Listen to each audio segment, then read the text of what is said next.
Welcome to the Work is Weird Now podcast. Whether you're nearing retirement, entering the workforce for the first time, or caught somewhere in the confusing muddle in the middle, you're likely sensing it and you're probably living it. We know we are, and we want to know why. Listen in as we interview experts and everyday people like you to find out how best to navigate the ever-growing weirdness of work in the modern age. Welcome to Work is Weird Now, and today's guest is Neil McClean, who is CEO of Social Enterprise Academy and Head of Partnerships at the Dragonfly Trust. Neil has spent his career developing leaders outside of the traditional mold, so working with young people and educators and community change makers who rarely get seen as leadership potential in the corporate world, I'd say.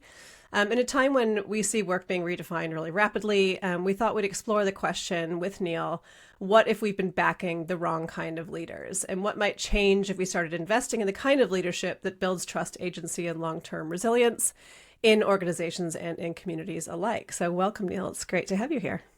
Thank you very much. And so do you want to just kick off by telling us just a little bit about yourself and your background and how you came to this world of leadership? Yeah, probably entirely by accident. My own background, and I suppose this is relevant in terms of the juxtaposition between my family background, which was the son of a manse, growing up in India to start with as a missionary. My father was a missionary, and then coming back to Scotland, looking at ministry in the kind of rural, as an urban setting. Had this sense of values which I felt were not being developed, and found myself working in the private sector thinking, is this what it's all about? And a bit of a tension, I suppose, going through that professional world of working in the corporate context, starting and running a small business and wondering if it was enough values-based. And thinking about it now as an older person, I realise you can work in any context, in any values-based. But at the time I was feeling conflicted in relation to my values and what I was actually doing. So I stumbled through the lens of, sold my stake in the private business, embarked on a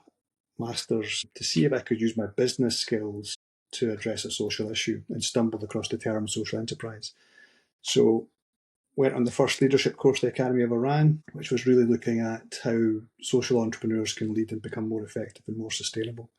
And that was about 20 years ago, and I've been doing it ever since. Can you give us a bit of just definition around, because I know some of these phrases we sort Sure. of toss around but don't necessarily have meaning to a lot of kind of broader audience. What do you mean by social enterprise, and what is a social enterprise leader? So basically, it's using business to solve a social or environmental problem. And typically the purpose of the business is either social or environmental. There are all sorts of debates about legal structures, but essentially it's a not-for-profit legal structure. So the profit is reinvested in the purpose of the firm, and individual social entrepreneurs use that business model to address an issue that they care about. Often there's a market failure as well. So we get community-based social enterprises that are popping up, addressing an issue that somebody feels passionately about. And it's why we talk about a hybrid income model. So you've maybe got some grants, some earned revenue, but it probably wouldn't survive on its own without some form of subsidy in some cases. So philanthropists are attracted towards it. So that's really what a social enterprise is. But I like to think about social entrepreneurship, the verb, being independent of the legal structure. So there's a lot of anoraks around that will talk about legal structure and definitions, but really it's about what's the purpose of your firm and your business, and what's your purpose in life, I suppose, and what's the most appropriate legal structure to serve that purpose. We find a lot of folk, who have come away from the corporate world and found that world somewhat frustrating, and have found a home in the social economy where they see it's values-based and it's purpose-led. And I'm really interested in the connection between those two worlds, because people are people. To bring it down another layer, could you define what social value is for our listeners? And then we can build our way back up from there. That's a great question, Dan. It means different things to different people. The best example I can think of is we work with adults, primarily leaders who are starting a social enterprise, but we also work with young people, and we ask them the question, what do you care about? If you could change something in your community, what would you want to change? Because it's unfair, it's not real, or it's not forward-looking. And so the definition of social value is defined by the individual who's experiencing the unfairness that they see in the world. It is very difficult to talk about the judgment of what a good social value is versus a bad social value. So we never get involved in that conversation. People who come towards learning, the assumption is that they're doing something that they care deeply about because they're doing it on a not-for-profit basis. They're investing their time, their energy, and their talent in something that they care about. And that's the essence of it. And so if we zoom back out again, we talked about discussing the core question of what if we've been backing the wrong kind of leaders? What have you learned about leadership through your work, both on the corporate side and through the social entrepreneurship side, that leads you to believe that a different kind of leadership is needed across the board? I think that's a huge question. I think there's an assumption that leaders are the loud and charismatic characters that you hear the most. The data doesn't support that at all. So effective leadership is all about being authentic and leading in a way that makes sense to yourself. And then I think there's something about the academics call it transformational leadership, where you're really supporting the development of others. And I think it's that sense of, and it happens in the corporate context as well. I'm not suggesting this is unique to social at all. It's about an approach to leadership that says, let's move together towards something and let's allow people to grow in that endeavour. I hate to draw the political analogies, but I think when you see some political leaders at the moment who are so transactional and so self-serving rather than serving others. So what is the purpose of the leadership? And also achieving potential. So imagine the talent that's getting wasted in our communities because people don't believe that they're entitled to lead. It's also a very un-Scottish thing and possibly un-British thing to call yourself a leader. And you consistently see people coming through a leadership program saying, I'm stepping into that leadership position. And that's unlocking talent, unlocking development, unlocking potential, which I think is hugely needed right now, rather than it being some function of who's the loudest or the cleverest person in the room. It really took me back to a moment when we were talking about Gen Z, that they no longer have this real belief in a brand or a business. And it actually, when you strip away some of the layers, some of that is potentially down to the leadership, because they're like, well, I'm not committed to that person or leadership team. I think that's really interesting. And we've actually been doing a really interesting project with Aegon, financial services guys, and they've asked us to run our schools programme in places where their staff live. So that whole idea that says the Gen Z folk want to understand that their employer is doing something meaningful in the community and the place in which they live. Now, from the employer's perspective, they're developing their Gen Zers to have a loyalty. So you can look at it quite cynically on one level to say, let's make a meaningful connection so that people stay. But in the Aegon case, I think it was really meaningfully engaged with, where they had the schools run their social enterprises in the places where staff lived. They opened the doors and had a dragon's den where the chief exec, the chief operating officer and the head of risk were the dragons. 10 schools presented to them about the social issues they cared about in their communities. They were supported by junior staff to develop the ideas, develop the pitching idea. And the doors were opened to a whole new community of potential employees. And the staff who were involved were more inclined to stay because they felt they were meaningfully doing something that connected business to community. Now, Aegon have moved under the single director, both employee development and retention and community outreach. That's the first time we've seen that under one actual context. And I think that's where there's huge opportunity, where we can basically say we're in this together. We need to be doing some serious stuff as a global community in terms of environment and also in terms of social stuff. But how do we make our communities stronger for our grandparents, our children, our extended families to exist and understand that we're all part of the same equation? Now, in the financial services context, those Gen Zers want to know that they're doing something more than just feeding a financial model that is exploitative. When you ask the young people, what do you care about? It becomes pupil-led. So you're unlocking that energy and potential that says we care about something, and they're developing agency and leadership. So that whole principle of self-efficacy, agency, I'm allowed to do something when I see something in the community, rather than it being a teacher's or a business's agenda, it becomes their agenda. And we've seen some cracking stories where young folk do things that would just curl your hair.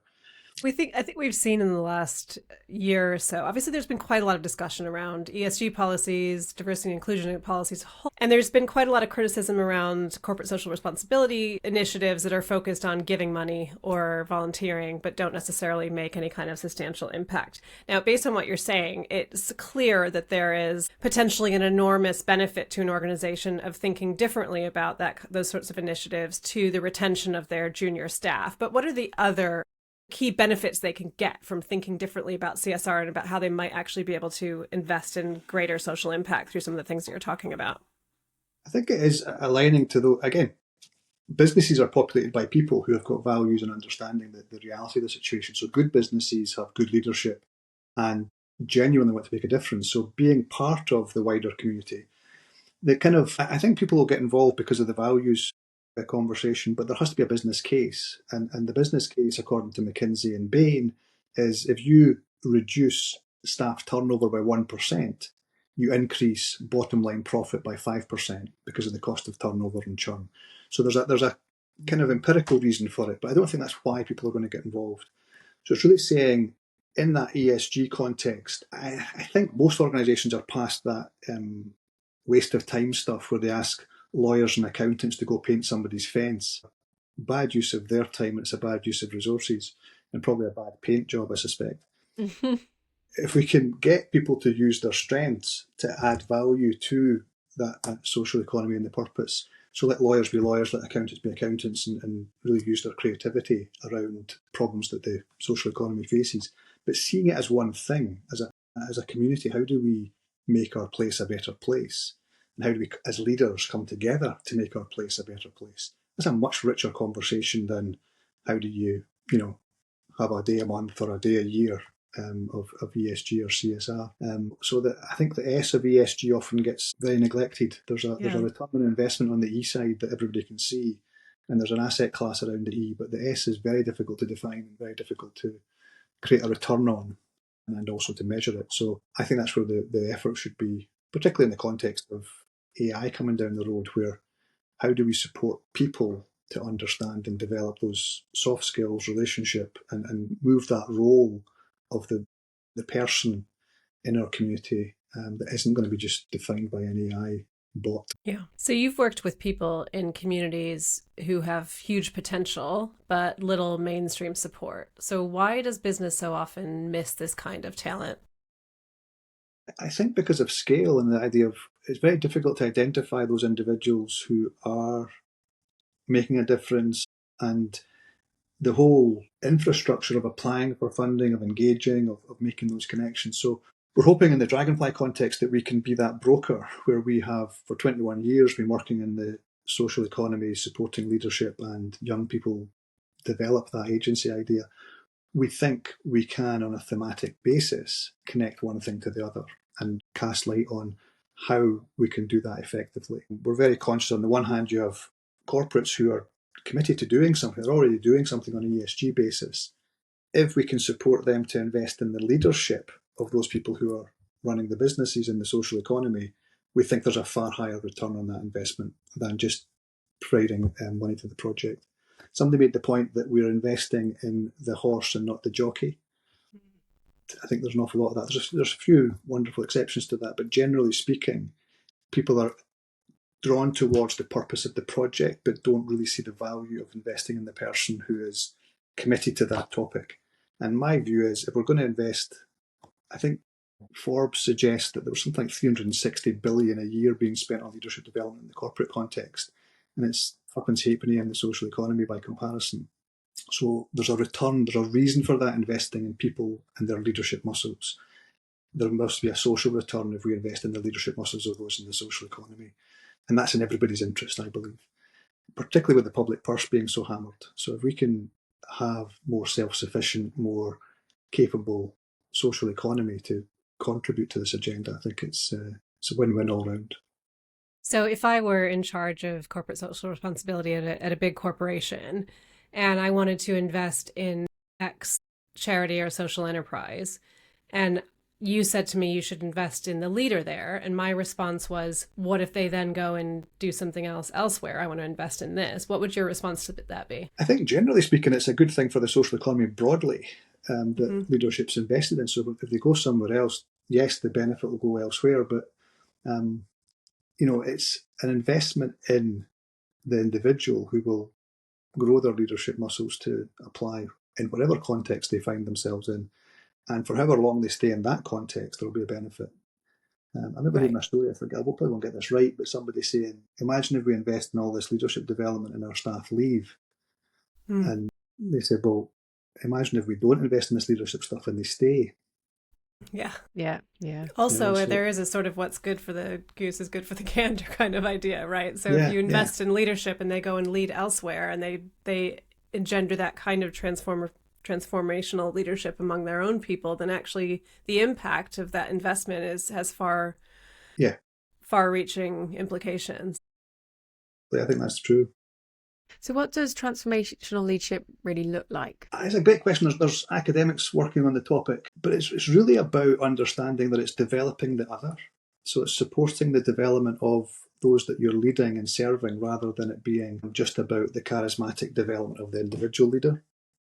If that makes sense. So there's a lot of terminology here. We talk about transformational learning and the consequence of transformational learning being transformational leadership.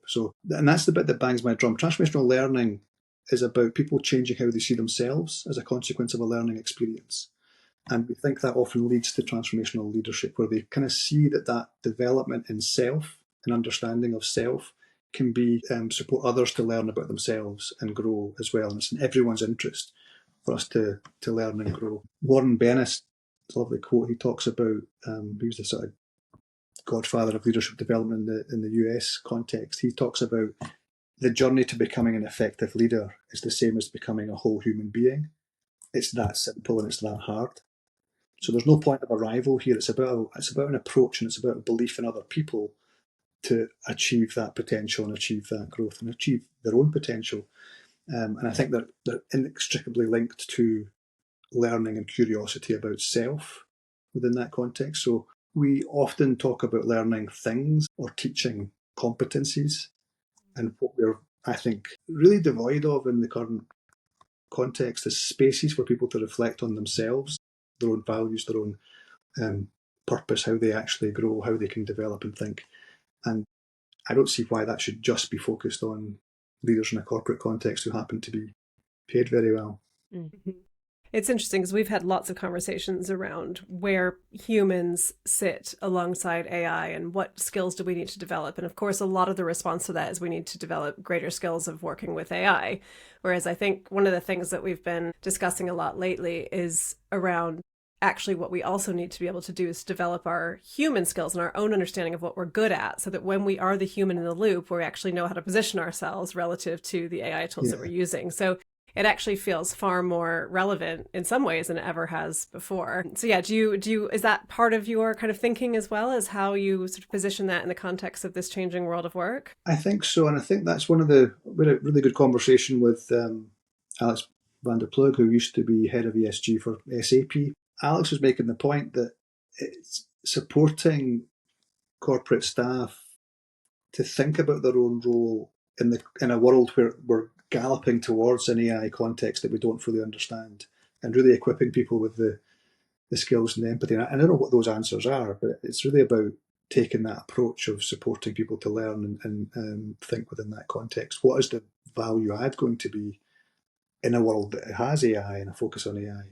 How do the leaders really affect change and affect development in that context? And who knows what's going to come next? It's the pace of change is just frightening. There was almost a time when like self-reflection, coaching, therapy, all those things was almost considered woke, and now it's like it's become essential. I think essential for survival, almost, in the rate of speed, the rate of technology change, all of those things. It's like, can we live without that now? Yeah, and equipping people with those skills. It'd be interesting to see what AI does in terms of the coaching approach, and do people become AI coaches and or use AI coaches? But there's something about interaction with other people and the empathy and the 70% of communication that isn't verbal. I think there's something there that we need to kind of keep connected to. And how do we build a sustainable world in this context? Because there's so many challenges around the corner. You've used the term scaling deep. What does that mean, and how might that idea shift how companies think about leadership and growth? That's a great question. I think what I'm very aware of when we're talking to enterprise development agencies and the like, there's a big focus on finding unicorns that can scale up quickly. They seem to be tech focused and tech based, and there's some cracking examples in the Scottish context where there's Skyscanner. So for us, there's a scaling up context, and there's a and that's required. I get that. There need to be some jobs and economic impact. But the scaling deep we're talking about is working with many, many people in many, many communities. And we think that's the scale at which this has to be addressed. So supporting the development of people who are stepping forward to make change happen and work with thousands of communities rather than a handful of people who are going to solve the problem for everybody else. I think it's been demonstrated that Elon Musk is not going to solve this problem for us all anytime soon, quite frankly. And that concentration of businesses, there's so many structural challenges coming around the corner where business is so concentrated and so focused. We need to think about how the communities thrive and survive and remove the need for services by allowing people to grow and develop and just be healthier. Yeah, so you've talked about your schools program. You touched on that, and I think so. Is it the way that works? Young people create social enterprises. Is that how it works? Yeah. Yeah. So the principle is that a social entrepreneur will go in. We do some CPD for the teachers to support them to understand what social enterprise is, but then the social entrepreneur goes into the school setting and to speak with the young people and tells them what they've done, why they did it, and what the impact was. And they then ask a very powerful question, which is the basis for the program, which is, what do you guys care about? And it isn't a glib, short discussion. And if that then comes back with what the young people do actually care about, and in different places it's massively different things, we then say, okay, if that's what you care about, what business that we can run here would best address that issue? So we've worked with 1,600 schools in the Scottish context. It's now been rolled out across Australia, Malaysia, there's pilots in Egypt. It's running in 200 schools in London, northeast of England as well. It's seen as best practice in entrepreneurship education because it's engaging the young person. So we're not trying to say you must start a social enterprise. We're saying, let's support the development of an enterprising mindset. Let's support the development of agency while young people engage in this project. And it's been tremendous. And again, the young folk change how they see themselves often, because it often isn't just the clever ones who are successful in an entrepreneurship context. It's the ones who've got a wee bit of hustle and a wee bit of something different about them that can do things. And yeah, I'm just always amazed at what they come up with. Are there any real key themes about what people, the students really care about that are just stand out? We've monitored that and aligned it with the SDGs, the Sustainable Development Goals. And recently, post-COVID, the main theme has been cost of living crisis, actually. So they've been very, very conscious that families can't afford new uniforms, there's food banks, there's stuff like that. There's other ones, social isolation. There was a group of young girls who were very conscious that their grandmother was lonely. And that becomes the topic for conversation. So they actually created a nail bar and they painted the nails of mums and teachers and in the community. Now, they could have given that money on to age concern because that was the issue they wanted to address. But the best projects, I think, are the ones where the actual work that they do engages the people they want to benefit. So what they did in this case was, with the profit they made, they bought extra materials and painted the hands of the older ladies in the old folks' home in their community. And the older ladies came into the school to help with homework and started a conversation. So you had intergenerational discussion going on about loneliness, about how they can help with school kids. And that was all based around this conversation running for a year, pupil-led, trading-based. And those young folk arrived at the annual awards ceremony with 4 older ladies in tow. And I was suddenly looking at health and safety risks about losing old people as well as losing children. Oh wow, that is So there's stuff like that. Young folk in London were talking about safety of travel routes from where they live to the school because they were going through gang areas. Another young group of children talked about stillbirth because somebody had experienced that in their family and they wanted to address that issue. Homelessness, the idea that it's not fair that that person that they've walked past hasn't got a home. So we do it with primary and secondary children. I think that's the other thing that's really engaging. We never get a bad response to that question, and we've asked it over 2,000 times. What do you care about? And I say never. There was one boy in one class about 10 years ago who said, "You don't get it. We're from Barlanark. We're not allowed to care, and we're not allowed to do something about it." And thankfully, the facilitator had worked with the neighbouring school and said, "What about that school?" And they said, "Well, they're the same as us. They're not allowed to care either." He said, "Well, this is what they did," and they had a conversation. But that literally was the one conversation. It's the one time a child has responded badly to the question of, "What do you care about? Let's do something about it." So that whole idea of hope in human nature, I think we get it beaten out of us rather than the other way around. I think it's not something that youngsters learn. They have it built in. It gives you a lot of hope, I think, for young folk coming through. It's really interesting because I think a lot of the big companies, the big corporates, are actually exacerbating some of the problems that they're identifying as issues in their communities, right? So, for example, big tech is arguably exacerbating the issue of social isolation and things like that. So how do you resolve some of those tensions? Do you find that the thing is about the corporate is that it's full of people who also care about things like social isolation, right? Exactly. So, yeah. Is that how you bridge that gap, is to say your company might be doing this, but actually here's an opportunity for you to address potentially some of the fallout of that and your people care about it? Yeah, and I think that's an excellent question, Alison. I have faith in human nature, and I think just having that dialogue across sectors to say, how do we do this together? There is a need, I think, for some systemic change as well, and that's a conversation for policymakers and large corporates to think about. I see our role as really trying to support those in the community setting to be equipped to have those conversations and get involved in dialogue across sectors, and away from activism towards action. I think I don't see a great value. Certainly not our role to support activism. It's to support actual action that's sustainable to make change happen.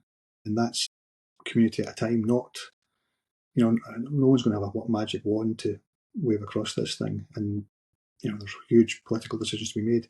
Our bit is to support individuals learn and grow those leadership and resilience muscles to make communities better. And I think that there's evidence to support that. Yeah, so Simon Lamb, who we've had on the pod a couple of times, he often talks about how very rarely people are evil as individuals. It's only when they join systems that they do evil things, mostly to stay safe in a system. Yeah. You're obviously talking about transformational leadership for individuals, but what impact does that kind of learning have on wider systems if all the individuals partake in it? I think it's really hard if the system stays broken for individuals to affect that change. So I suppose at a community level, it's making that change happen in a small level and allowing folk to, psychologists talk about active coping. Young people are really quite anxious about the climate change. So you hear scaremongering, but if they're doing something about it, there's a psychological safety there that allows people to feel better and build some resilience. Which again, I think is why it's important to involve as many people in doing things rather than just complaining or, making noise about why it's all wrong. I think the actual active bit about saving the planet or by recycling or whatever it is they're doing something towards that solution. And the system side of it, it's highly, highly complex. And I hope that leadership development from the top can change, but systems have got a way of, there is definitely a need for systems change as well in some contexts. If you had a group of the top CEOs and HR directors in the room, what one message would you want to impart to them? It's a great question. I think that that their future employees, their current employees have all got an active role to make this world a better place, and connecting it across sectors has got huge potential. So the question I'd like to ask them is, how can we as leaders together make this a better place? I think that's a lovely way to think of it, and an open question rather than scolding. And what would your message to employees be? Get involved, find out about the community and what's some amazing stuff that's going on. How can they learn and grow across community, benefit their business, benefit the world? These things are not mutually exclusive, I don't think. I really think it's about how we think creatively about joining that up. That it's in all of our interests for a strong economy that cares about the environment, cares about the communities that support the environment. What's an example of where you've seen this kind of partnership come together really effectively? I think some of the one that springs to mind is Experian, where we've been working with them to support. They're interested in financial literacy and also social mobility. So we've trained some of their staff to coach the young people who are involved in the social economy. And that's very direct and very simple, a bit more like the Aegon thing. But the example that springs to mind is organisations that have really got their supply chain working well. So they've got ESG, supply chain, and their own staff development connected in a meaningful way. And Sodexo is one example I've seen of a, it's like principally a catering business, a service agency, who have done it really, really well. And they've taken that CSR thing away from being a project that's isolated as part of the business and integrated into the whole business, so that the supply chain, employability, apprenticeships, all of it is working towards using local suppliers, helping people get into the job market, etc., and thinking holistically about it. I think that's what we need more of, is because it isn't based on philanthropy. There has to be a win-win business case to be made, and you can't just expect businesses to invest in projects and fund them all. There has to be a business benefit there. And are you seeing in examples like the Sodexo example, where I assume what they're doing is they're bringing different organizations into their supply chain, the success of those organizations will have a benefit to the community, and this learning piece actually becomes another layer to ensure that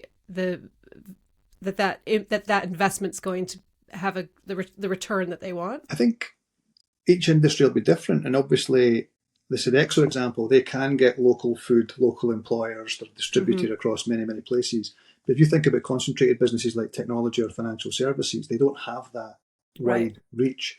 So I think it's more about aligning that in a way that possibly isn't supply chain driven, but is actually place-based on the basis of where their staff live, so that we can see that. And it's early days. I don't think we've done it very well yet. The worlds are not very well connected. Is there anyone doing it really well that you've looked at and gone, that's great? As I say, the Sodexo example is a good one. Some of the services companies, I think, are doing it quite well as well.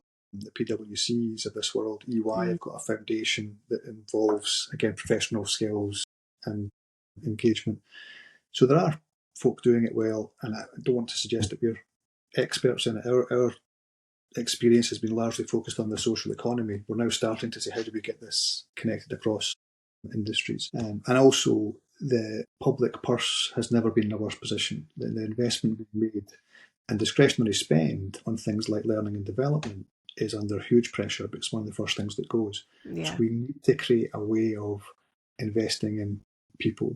And I do think there's very few places where people can reflect on themselves in that kind of meaningful way. And the stuff that Simon does, Simon Lamb, that we were talking about, Alice, it's incredibly challenging, developmental, and really rich, but it tends to be focused on senior leaders in a corporate context who are going to be doing something for a financial company benefit. We need to connect that across the way and bring that quality of learning into the social economy so we can support people grow sustainable solutions there. Because the number of charities, social economy organisations that are going bust right now because of the current economic climate is huge. We need to find different ways of collaborating across the way and not just depend on the state. Is there a responsibility on the part of the charity and the social enterprise as well to make themselves appealing to corporate causes? I mean, is there something they can do to attract that kind of investment and attention? I think that's a great question. I think that absolutely is. And I think that's part of the leadership conversation as well. And again, having that discussion across sectors to understand how does one become attracted to the other and connect it. We're doing, just coincidentally, unfortunately, we've done a wee deal with Stanford University. They've got a centre there called the Centre for Compassion and Altruism Research, believe it or not. and a remarkable guy running it called Jim Doty, who's written a book called Into the Magic Shop. I think that social enterprise is compassion in action. And what they've done is created a learning platform where we've got a program they've given us called Compassionate Leadership. And I think by bringing folk together to think about what does compassionate leadership mean in a corporate context, what does it mean in the social economy context, and have meaningful conversation across the two. I think it's when people start having dialogue together that shared meaning comes out and shared opportunities and, win-win things can evolve. We can't do it centrally and for others. We have to let people speak to each other. And I suppose the common humanity in both those places can emerge rather than assuming that one's got a monopoly on doing good and one's got a monopoly on making money. What makes you hopeful for the future of leadership and organizations in the world and communities, and just basically give us some hope? I think the children's response to that question, what do you care about, is really hopeful. I think the youth don't see a bad response to that. It's amazing what they do and the sense of fairness that is inherent in everybody. And then I think secondly, that we're in a serious situation where we need to do something, that there's serious challenges around the corner. The pace of change is massive. So that the hope I have is that people, in coming together in dialogue, reach that conclusion together, because there really isn't any other outcome. I've never seen that conversation, the type of conversation that Simon facilitates, that we facilitate in the social economy. You don't see people reaching a bad conclusion. You can't meet people of each other in dialogue and reach a bad conclusion unless you're a sociopath or a psychopath. And there are a few of those around. I suppose the nature of leadership, when you've got that dark triad of psychopathy, narcissism, and Machiavellianism, those three things the psychologists talk about, those three things come together, you've really got a problem. And we have a problem. And is this? Are we answering the hope question here? Yeah, there is hope. There is hope. Yeah. There's good folk out there, but I think it is about stepping forward and that idea of we've got a chance to do something, that agency and active coping. But anyway. Thank you. Yeah, I mean, it sounds like a really compelling proposition to me, this idea that actually we can connect these things together in a way that benefits everybody and is not actually opposite of anyone's aims, including the financial aims, so it's not exclusive of any of that. It just means that there's more positive things happening in more places ultimately. Yeah, it's amplifying that social impact and understanding there needs to be a financial consequence as well. It's not saying one thing or the other. So yeah. Great. Fingers crossed. So Neil, how can people find out more about you and what you do? Really, the Dragonfly website. We'll pop it in the show. And thank you for the conversation. Thank you so much. Okay, great. Thank you so much. Thank you guys so much. Really nice talking to you.